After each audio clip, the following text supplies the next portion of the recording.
Hi guys, welcome back. Ruby here.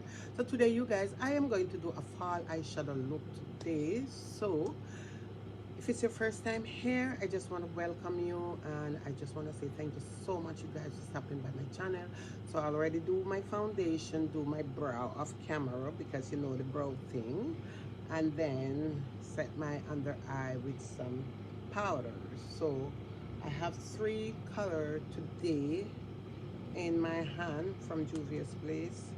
So this is one of the color here. And then I am also showing this one here. I don't even know which one of these to use, you guys, but you know, I'm going to, I know I'm not going to use this one here. So it's between the two other ones. So if you want to see my look, keep watching, my friend.